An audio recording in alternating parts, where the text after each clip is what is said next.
Without you, we'll die. We need money, money, money, money.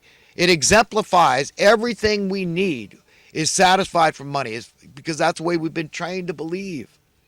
Does it satisfy our soul? See, these people, I mean, I'm their best friend. When you mulch with rock, man, and these people are worthy of being told, you know what? I'm telling you, you're going down. The good guys are going to win. And God's a good guy. And he's got powerful beings known as angels. Okay? And you can't, you're not going to stop an angelic visitation.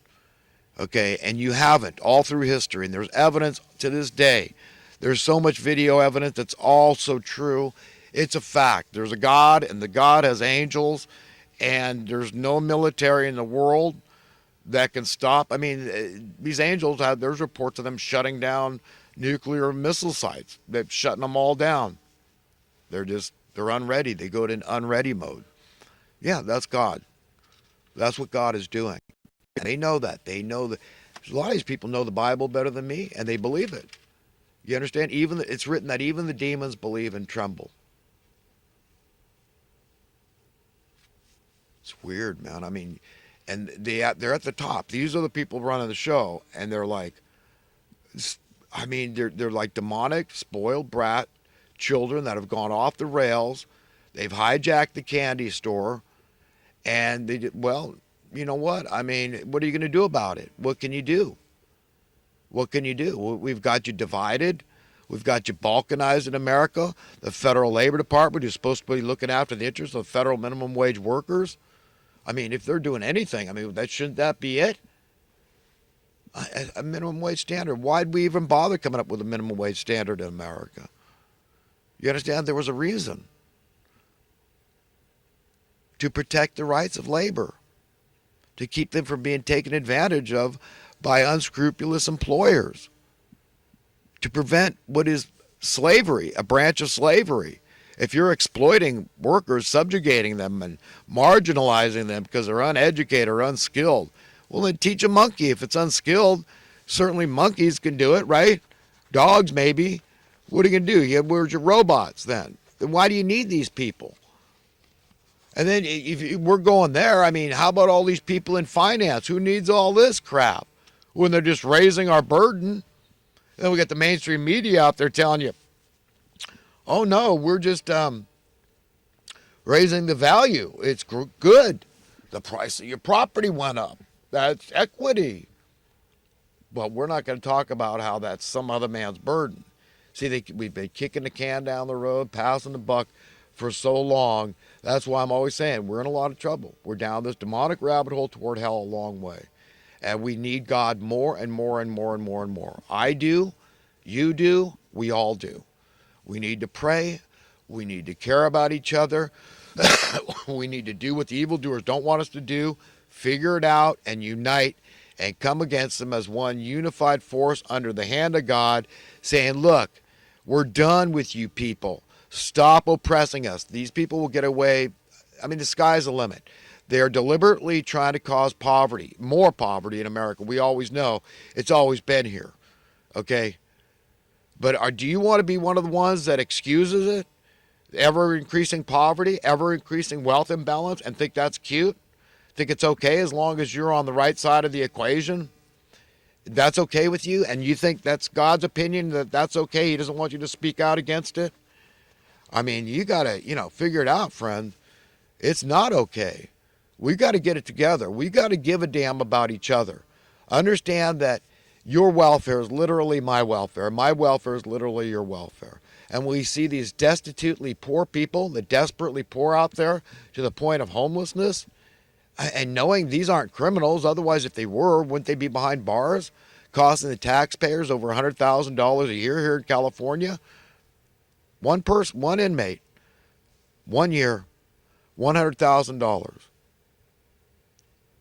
And giving them 3 hots, a cot, free medical, free rent, free utilities, help reintegrating into society later.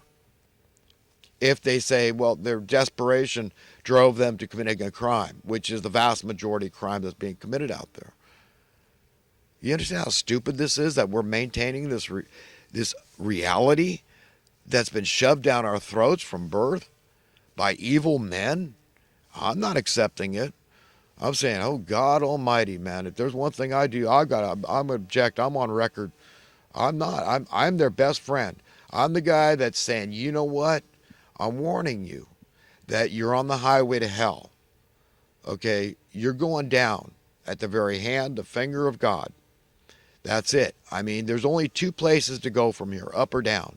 And if you've forsaken your very soul, okay, which is your conscience, okay, anything good in you, and you said, I love this world that much, I love money that much, I love it more than human beings, which is a lot of people. They speak about this. I mean, they're creating austerity. Austerity creates death. It's a violent act. It's genocide. I mean, you look at the Georgia Guidestones, you get in the mind of these people. They want to reduce the Earth's population because of global warming. It's your fault because you heat and cool your home or drive a car or take a trip. It's just the commoners. The plebs are causing this problem. So they got to impoverish greater and greater swaths of humanity. Austerity. It's planned austerity. You understand? That's what they want. They want poverty. And while they're reaping all the profits, they're creating that wealth imbalance. They're stealing because the wealth still exists on the earth. I mean, it's God's planet. All the resources belong to God. We're all equally beloved children of God. I mean, it should be shared. If God's will was being done, that's how it would be. And you see, there'd be no use for money. Money would be rendered irrelevant. We're all born multi-billionaires, so why would we walk around money anymore when it's understood, okay, that's the reality. So we got to figure it out. If there's a shortage of something, we get busy. We work together as communities, as a family. One connected family in that sense, a spiritual family of God. And we fix it. That's it. We could use lottery system. We could use rationing temporarily until the supply and demand catches up. And then we have an abundance, a superfluity, an oversupply of all the things we want and need. It's that simple, my friends. We can get off money. It could happen gradually, but the evildoers don't want that to happen. You understand? If the Federal Labor Department just came out there with each year, wouldn't they be 100% justified? It's not radical to say, look, the cost of living went up. And we could explore the causes, what drove it up, because that's not good. When the cost of living goes up, which we call inflation, that means your money is worth less. You understand? It's very simple. So we all know intuitively, we're smart, we're humans. We need to make more money. Just if we were just staying even Steven before, and we want to stay even Steven, just paying the bills, just cracking that nut, then we need to make more money to do that. And if the Federal Labor Department doesn't come out and give a commensurate cost of living adjustment, for all intents and purposes, you just got to pay decrease. So you've got to get more hours. You got to scramble. You got to get a different job. You got to scramble. So the pressure is on. The competition heats up for the labor. It's all on their backs. The burden's put on their back because your rights are not being protected by the Federal Labor Department. So right then, I mean, the first year we should have come, wait a minute, why did we come up with a federal minimum wage? Let's ask the hard questions. Let's have the conversation. Because it was based on a standard of living that was deemed ethical, that was deemed fair and moral. Because we don't want to be into slavery.